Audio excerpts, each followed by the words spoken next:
السلام عليكم ورحمة الله وبركاته.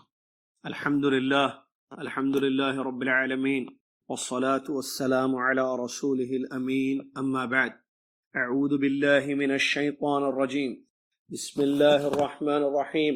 يا أيها الذين آمنوا اتقوا الله حق تقاته ولا تموتن إلا وأنتم مسلمون. يا أيها الناس اتقوا ربكم الذي خلقكم من نفس واحدة وخلق منها زوجها وبث منهما رجالا كثيرا ونساء واتقوا الله الذي تساءلون به والأرحام إن الله كان عليكم رقيبا. يا أيها الذين آمنوا اتقوا الله وقولوا قولا سديدا يصلح لكم أعمالكم ويغفر لكم ذنوبكم ومن يطع الله ورسوله فقد فاز فوزا عظيما.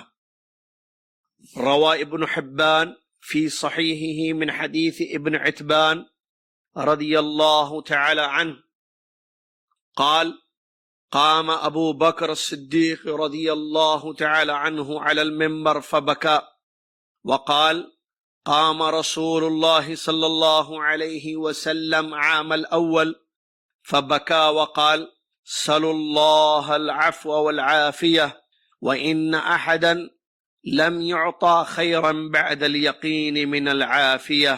الحديث أو كما قال رسول الله صلی اللہ علیہ وسلم۔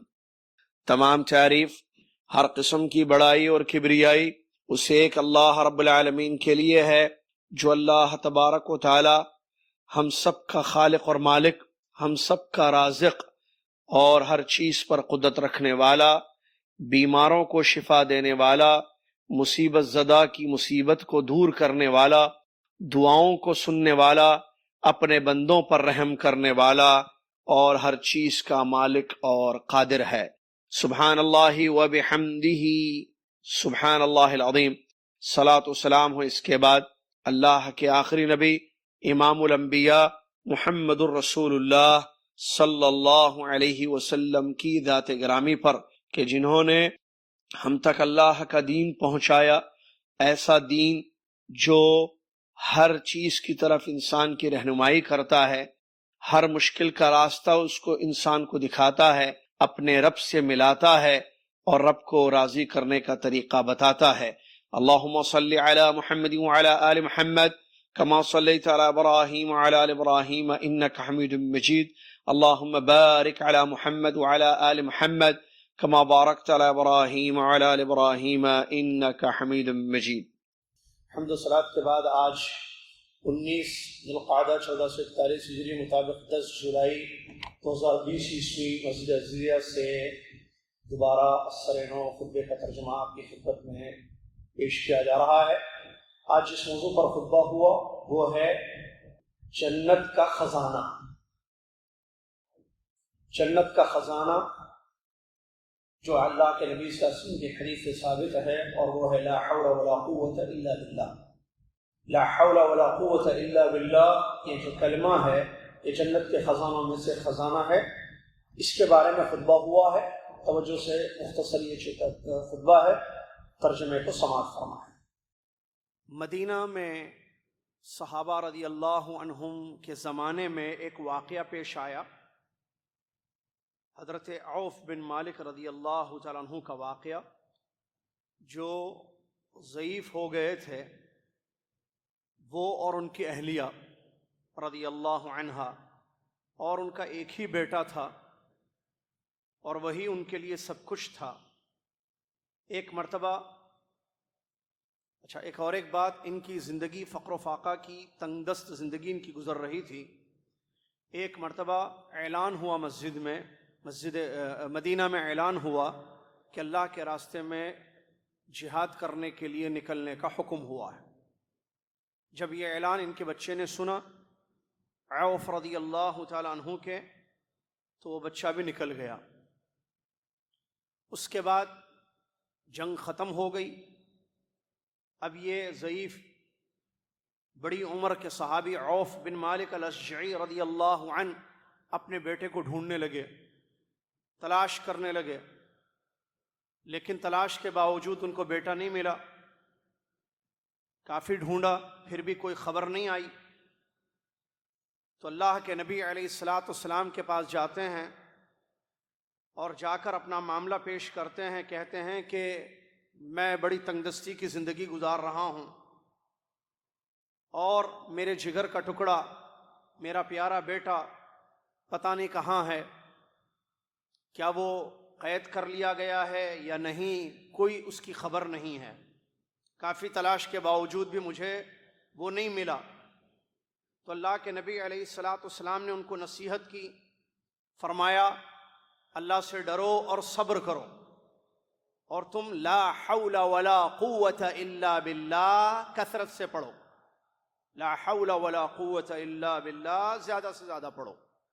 یہ دعا لے کر، یہ نصیحت لے کر اپنے گھر تشریف لاتے ہیں۔ اہلیہ پوچھتی ہیں کہ کیا معاملہ ہوا؟ تو فرماتے ہیں کہ پیارے نبی علیہ الصلاۃ والسلام نے مجھے اس بات کا حکم دیا کہ میں اور تم ہم اس پریشانی کے عالم میں جہاں بیٹے کی کوئی خبر نہیں ہے اور گھر کی یہ حالت ہے، تو کثرت سے لا حول ولا قوت الا باللہ پڑھنے کا نبی صلی اللہ علیہ وسلم نے حکم دیا۔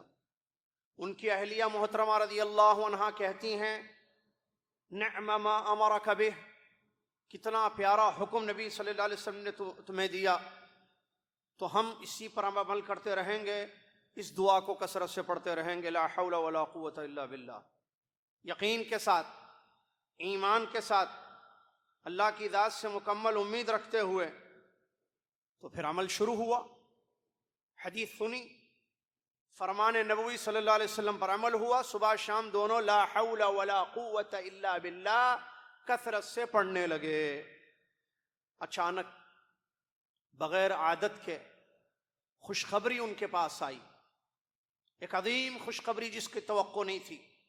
ان کا بیٹا حضرت عوف بن مالک الاشجعی رضی اللہ عنہ کا بیٹا جو کھو گیا تھا، گم گیا تھا، کوئی پتہ نہیں، کوئی اس کی خبر نہیں، وہ مال غنیمت، خیرات، کھانے پینے کی بہت ساری اشیاء لے کر اپنے گھر آیا۔ اس حدیث سے معلوم ہوا مشکل میں، پریشانی میں انسان کو اللہ سے تعلق قائم رکھنا چاہیے، اور یہ جو جنت کا خزانہ ہے لا حول ولا قوت الا باللہ، اس کو کثرت سے پڑھنا چاہیے۔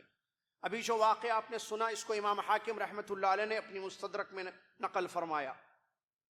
حدیث میں آتا ہے، بخاری مسلم کی یہ مشہور حدیث ہے، اللہ کے نبی صلی اللہ علیہ وسلم نے اپنے ایک صحابی سے عرض کیا الا ادلک علی کلمۃ ہی کنز من کنوز الجنہ، کیا میں تم کو جنت کے خزانے میں سے خزانہ نہ بتاؤں؟ انہوں نے کہا کہ ضرور اللہ کے نبی صلی اللہ علیہ وسلم بتائیے کیا ہے وہ خزانہ۔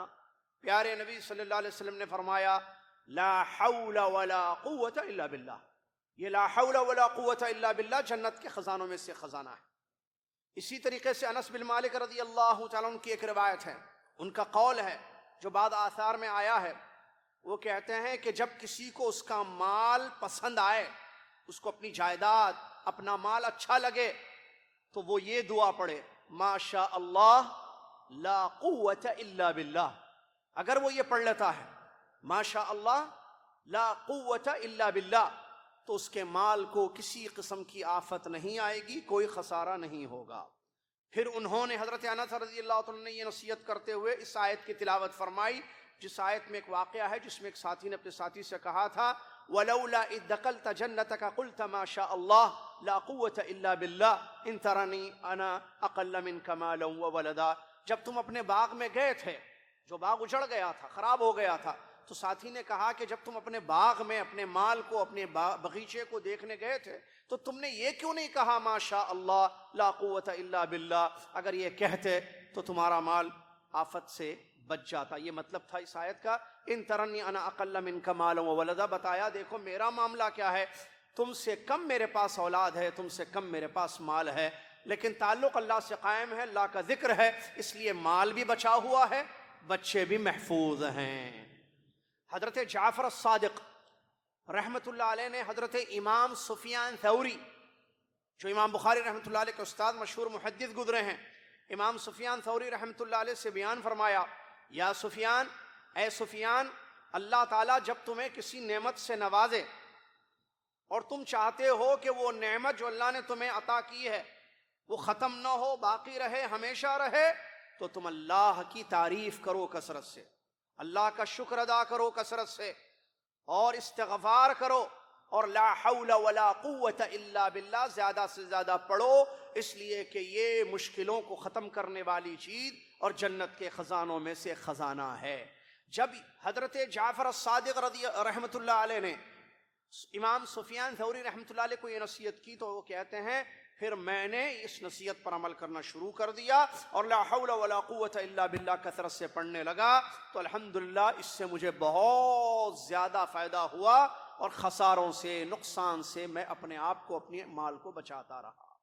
معلوم ہونا چاہیے موجودہ حالات میں جو غم اور پریشانی کے شکار ہیں لوگ، خاص طور سے اس وائرس کو لے کر خبروں کو سن کر یا آئے دن لوگوں کی موت ہو کر، اسلام ہر جگہ انسان کی رہنمائی کرتا ہے، اس حدیث پر عمل کرنا چاہیے، اس جنت کے خزانے کو اپنانا چاہیے اور لا حول ولا قوت الا باللہ کہنا چاہیے، جس کا ایک مفہوم جیسا کہ بعض لوگوں نے بیان کیا، بعض اہل علم نے، کہ کوئی حرکت، لا حول ولا قوت کا مطلب کوئی حرکت ایک حالت سے دوسری حالت پر بدلنا، ایک حالت سے دوسری حالت کی طرف منتقل ہونا، یا کوئی بھی کام اللہ کی مدد کے بغیر نہیں ہو سکتا۔ اور حضرت عبداللہ بن عباس رضی اللہ تعالیٰ عنہما نے جو اس کلمے کی تفسیر بیان کی ہے وہ سن لیں آپ، تاکہ معلوم ہو کہ یہ جو کلمہ مشہور ہے، لوگ پڑھتے بھی ہیں اس کو، بلکہ ہمارے ہاں حیدرآباد وغیرہ میں تو لاہور پڑھو لاہور پڑھو کہتے ہیں، لیکن معلوم ہونا چاہیے کہ کیا مطلب لاہور پڑھو، آپ کیا کہنا چاہ رہے ہیں اور کیا مطلب ہے لا حول ولا قوت الا باللہ کا۔ لا حول ولا قوت الا باللہ کا مطلب جیسے کہ حضرت عبداللہ بن عباس رضی اللہ عنہ فرماتے ہیں، علامہ ابن ابی حاتم رحمہ اللہ نے اس کو روایت کیا ہے کہ کوئی بھی اچھا کام کرنے یا کسی برے کام سے بچنے، کوئی بھی اچھا کام کرنے کی ہمت بغیر اللہ کی مدد کے نہیں ہے، اور کسی برائی سے، کسی شر سے، نقصان سے بچنے کی ہمارے اندر طاقت نہیں ہے بغیر اللہ کی مدد کے۔ یہ مطلب ہے لا حول ولا قوت الا باللہ۔ مطلب کوئی بھی بھلا کام کریں تو اللہ کی مدد کے ہم محتاج ہیں، کوئی بھی نقصان اور شر یا گناہوں سے بچنا ہو تو ہم اللہ کے محتاج ہیں۔ اللہ کی مدد کے بغیر ہم نہ نیکی کر سکتے ہیں، نہ برائی سے بچ سکتے ہیں، نہ کچھ اپنے لیے فائدہ کر سکتے ہیں، نہ کسی نقصان، ضرر، تکلیف، وبا، بیماریوں سے اپنے آپ کو بچا سکتے ہیں الا باللہ، مگر اللہ کی مدد کے۔ یہ مطلب ہے لا حول ولا قوت الا باللہ کا۔ لہٰذا صبح شام اس کو پڑھنا چاہیے۔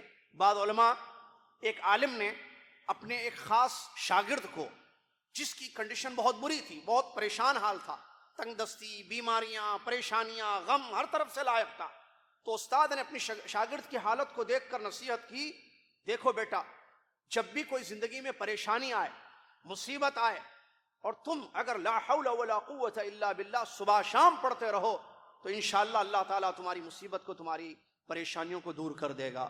شاگرد کہتے ہیں میں نے استاد محترم کی بات پر عمل کرنا شروع کر دیا، اور لا حول ولا قوت الا باللہ جو پیارے نبی صلی اللہ علیہ وسلم کی صحابہ کے لیے وصیت تھی، نصیحت تھی، سلف صالحین کے اپنے ساتھیوں کے لیے نصیحت تھی، اس پر عمل کرنا شروع کر دیا۔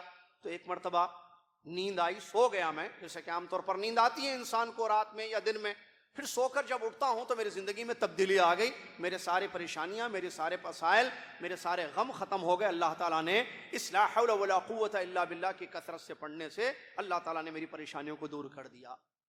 اللہ رب العالمین فرماتا ہے اس لا حول ولا قوت الا باللہ میں کیا ہے؟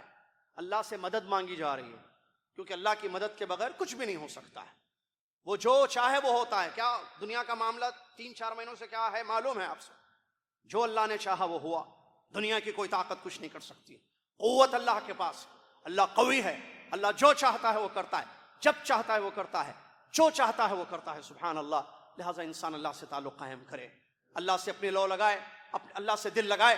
یہ کلمہ اس میں اللہ سے تعلق ہے، اس میں اللہ سے مدد مانگی جا رہی ہے، لہٰذا اس بڑے عظیم رب سے انسان مدد مانگے تو وہ ضرور مدد کرے گا، کیونکہ اس نے یہ بات بیان کی ہے۔ قرآن کی چند آیتیں جو خطیب صاحب نے دوسرے خطبے یا پہلے خطبے کے آخر میں بیان کی ہیں، اس میں یہ ہے قل، کہہ دیجئے، لمن الارض، زمین کس کی ہے، ومن فیہا، زمین کی ہر چیز کس کی ہے؟ ان کنتم تعلمون، اگر تم جانتے ہو تو بتاؤ. سیقولون للہ، وہ ضرور جواب دیں گے اللہ کی ہے زمین، زمین کی ہر چیز اللہ کی ہے. قل، پھر کہہ دیجئے جب زمین اللہ کی، زمین کی ہر چیز اللہ کی، نصیحت کیوں نہیں لیتے ہو؟ پھر کیوں نہیں سبق حاصل کرتے ہو؟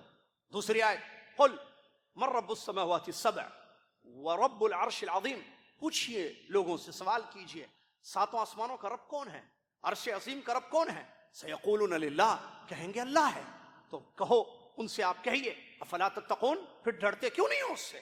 تیسری آیت، قل من بیدہ ملکوت کل شیء وہو یجیر ولا یجار علیہ ان کنتم تعلمون، پوچھئے ان سے کس کے ہاتھ میں، پوچھئے ان سے اور ایک سوال، کس کے ہاتھ میں ہر چیز کی بادشاہت ہے، اور وہ لوگوں کو پناہ دیتا ہے، اس کو پناہ کی ضرورت نہیں. وباؤں سے، امراض سے، پریشانیوں سے پناہ وہ دیتا ہے، اس کو کسی کی پناہ کی ضرورت نہیں. ان کنتم تعلمون، اگر تم جانتے ہو تو بتاؤ کون ہے یہ سب کرنے والا؟ سیقولون للہ قل فانا تسحرون، جو جواب دیں گے اللہ ہے، تو پھر کیوں ادھر ادھر بھٹکتے ہو؟ کہنے کا مطلب یہ ہے یہ اللہ عز و جل کی ذات ہے جو آسمانوں زمین کا رب ہے، عرش عظیم کا رب ہے، ہر چیز اس کے ہاتھ میں ہے، تو وہ قوی ہے، بڑا ہے، لہٰذا انسان اس سے اپنا تعلق قائم کرے اور اپنی پریشانیوں کو دور کر دے. یہ کلمہ جہاں جو جنت کا خزانہ ہے، لا حول ولا قوت الا باللہ، اس کو کثرت سے پڑھنا چاہیے. اور یہ توحید ہے، کیونکہ انسان اللہ سے مدد مانگ رہا ہے، اور یہ عبادت ہے. لا حول ولا قوت الا باللہ پڑھنا عبادت ہے، اور عبادت اللہ کی کر رہا ہے انسان، کیونکہ کہہ رہا ہے قوت صرف اللہ کی، کوئی بھی کام اللہ کی مدد کے بغیر نہیں ہو سکتا ہے، نہ کوئی فائدہ نہ کسی شر سے بچنا، سب اللہ کے ہاتھ میں ہے. لہٰذا فائدہ بھی اللہ دینے والا ہے، نقصان سے بچانے والا بھی اللہ ہے، سب کچھ اسی کے ہاتھ میں ہے. لہذا اسی سے انسان تعلق قائم کرے اور کثرت سے اس کو یاد کرے اور اس سے اپنا دل لگائے، اور صبح شام یقین کے ساتھ پڑھتے رہے. یہاں ایک آخری تنبیہ کی گئی ہے، اس کے بعد میں بات کو ختم کر دوں. بعض لوگوں کی ایک غلط عادت ہوئی ہے اس کلمے کو لے کر، کس کو؟ لا حول ولا قوت الا باللہ، اس کو کلمہ بولیں، وہ بھی صحیح ہے، حدیث میں لفظ کلمہ آیا، کلمہ مطلب جملہ ہوتا ہے عربی میں، دعا بولیں وہ بھی صحیح ہے، جنت کا خزانہ ہے یہ. اس کو پورا نہیں پڑھتے ہیں بعض لوگ، جیسے ہمارے یہاں لا حول لا حول پڑھتے ہیں، لا حول بولو تو لا حول پڑھتے ہیں. بعض جگہ لا حول ولا قوہ ایسے بھی پڑھتے ہیں بعض عرب. خطیب صاحب نے تنبیہ کی ہے غلط ہے، لا حول ولا قوہ بس الا باللہ بولنا ضروری ہے، کیونکہ کوئی بھی فائدے والی چیز حاصل کرنے یا کوئی بھی اطاعت کرنے، کوئی بھی نیکے کرنے یا کسی نقصان سے بچنا اللہ کی مدد کے بغیر نہیں ہو سکتا، یہ مطلب ہے. تو اللہ کا نام تو آنا چاہیے نا اس میں. آپ صرف لا حول ولا قوت پڑھ لیے، الا باللہ نہیں بولے، تو پھر مفہوم غلط نکل گیا. اس کا مطلب تو یہ ہوا ہم کوئی کام نہیں کر سکتے، کسی چیز سے نہیں بچ سکتے، نہ کوئی اچھا کام ہو سکتا ہے، نہ کسی برے کام سے بچ سکتے ہیں، نہ فائدہ ہوگا نہ نقصان سے بچ سکتے ہیں. بس اتنا یہ جملے کا مطلب. اگر آپ نے الا باللہ نہیں پڑھا، الا باللہ پڑھا، تو اس کا مطلب یہ ہے کہ اللہ کی مدد ہوگی تو سب ہوگا، اللہ کی مدد شامل حال ہوگی تو سب کچھ ہوگا، ورنہ کچھ نہیں ہوگا. اور آخر میں ایک حدیث کو پیش کیا گیا، وہ یہ ہے کہ بعض روایتوں میں یہ بات آئی ہے کہ باقیات الصالحات جس کا ذکر قرآن میں ہے وہ بھی یہی ہے، لا حول ولا قوت الا باللہ. جیسا کہ بعض روایت میں الفاظ ہیں استکثروا من الباقیات الصالحات، باقیات صالحات وہ نیکیاں جو باقی رہنے والی ہیں اس کو کثرت سے کرو. اور وہ کیا ہے؟ اللہ اکبر کہنا، لا الہ الا اللہ پڑھنا، سبحان اللہ پڑھنا، الحمدللہ پڑھنا، اور لا حول ولا قوت الا باللہ پڑھنا. یہ ہے خطبے کا ترجمہ معزز سامعین. لا حول ولا قوت الا باللہ کا صحیح مفہوم یہی ہے کہ انسان کوئی بھی اطاعت، کوئی بھی خیر کا کام، کوئی بھی بھلا کام اللہ کی مدد کے بغیر نہیں کر سکتا ہے، اور کوئی بھی شر، گناہ، بیماری، وبا، نقصان سے اللہ کی مدد کے بغیر نہیں بچ سکتا ہے. یہ مفہوم یاد رکھیں، صبح شام اس کو پڑھیں، یہ صحیح حدیث سے ثابت ہے. اور جنت کے خزانے کی جو خبر دی گئی وہ بخاری مسلم کی حدیث ہے. صبح شام ان دعاؤں کو پڑھیں جو ڈاکٹرز یا منسٹری آف ہیلتھ والے احتیاطی تدابیر بتاتے ہیں، اس پر عمل کرتے ہوئے بھی اس پر بھی عمل کرنا چاہیے، کیونکہ وہ احتیاطی تدابیر ہے. اور اللہ سے دعا کرنا چاہیے، اللہ کے ہاتھ میں سب کچھ ہے، وہ جو چاہتا ہے وہ ہوتا. اس کی حکم سے یہ وبا پھیلی ہے، یہ وبا آئی ہے اس کے حکم سے، کیونکہ کوئی چیز بغیر اللہ کے حکم کے نہیں ہوتی ہے، اور یہ چیز ختم بھی ہوگی اسی کے حکم سے. جب اس کے حکم سے ختم ہوگی تو ہم چونکہ اس کو مانتے ہیں، اس پر ایمان ہے، لہذا اس سے دعائیں کریں، کثرت کے ساتھ عبادت کریں، اطاعت کریں اور گھبرانا نہیں۔ خبر پڑھ رہے ہیں انڈیا میں یہ ہوا، آندھرا میں ایسے ہوا، روزے نے ایسی موت ہو رہی، آدمی گھبرا جا رہا ہے، پریشان ہو رہا ہے۔ اگر خبر پڑھنے سے پریشانی بڑھتی ہے تو مت پڑھیے خبر۔ ضروری نہیں ہے قیامت کے دن پوچھے گا نہیں اللہ تعالیٰ کہ تم نے نیوز پڑھی کہ نہیں پڑھی۔ اگر خبریں آپ کو پریشان کر رہی ہیں تو خبروں سے اپنے آپ کو دور رکھیے، پریشانی دور ہو جائے گی انشاءاللہ۔ اور مومن گھبراتا نہیں ہے، مومن پریشان نہیں ہوتا ہے۔ خبریں والے بھی کون ہے پتہ ہے نا تفصیلات آپ کو۔ ایک کو 4 بنانا کیا ہے خبر میں، ایک کو 100 کر دو، ہارٹ اٹیک سے موت ہوئی، کورونا سے موت ہوئی لکھ دو، ختم ہے مسئلہ۔ تو پھر یہ خبریں پڑھ پڑھ کر اپنے آپ کو پریشان کیوں کیا جا رہا ہے؟ جو احتیاطی تدابیر ہیں اس پر عمل کرے، توکل علی اللہ کرے، عمل کریں جو منسٹری کہہ رہی ہے، منسٹری آف ہیلتھ یا انٹیریئر منسٹری، جو بھی تدابیر بھائی فاصلہ رکھیں، ماسک پہنے وغیرہ وغیرہ، اس پر ضرور عمل کریں۔ یہ احتیاطی تدابیر ہے، یہ اسباب اپنانا ہے، توکل اللہ۔ خبریں آپ کو پریشان کر رہی ہیں تو خبریں مت دیکھیے، مت سنیے آپ۔ اور گھبراہٹ، پریشانی، ٹینشن، وہ کیا بولتے ہیں انگلش میں، ڈپریشن میں چلے جانا، ایک مومن کا یہ کام نہیں ہوتا ہے۔ مومن تو وہ ہوتا ہے جس کو تقدیر پر ایمان ہے، خیر لکھا تو خیر ہوگا، شر لکھا تو شر ہوگا، چاہے آپ اسباب اپنائیں یا نہ اپنائیں۔ یہ مومن کا شیوا ہونا چاہیے۔ اپنا ایمان قوی کریں، اپنے عقیدے کو مضبوط کریں، اسباب اپنائیں، اللہ پر توکل کریں، گھبراہٹ ختم کریں، پریشانی دور کریں، اور ٹینشن میں اپنے آپ کو مت ڈالیں۔ جو فرض کام ہے، دیکھیں مرنا تو معلوم ہے نا سب کو، اس سے پہلے بھی مرے لوگ، اب بھی مر رہے ہیں، ایکسیڈنٹس میں بھی مرتے ہیں، بیماریوں میں بھی مرتے ہیں، صحت مند بھی لوگ مرتے ہیں، وہ تو ہے ہی معاملہ لکھا ہوا۔ زندگی جب تک ہے وہ تو ہے، اس کے بعد تو ختم ہونی ہے۔ اللہ کے پاس کیا لے کے جانا ہے؟ وہ جس کا حساب ہمیں دینا ہے، اس کی تیاری میں زندگی گزرے۔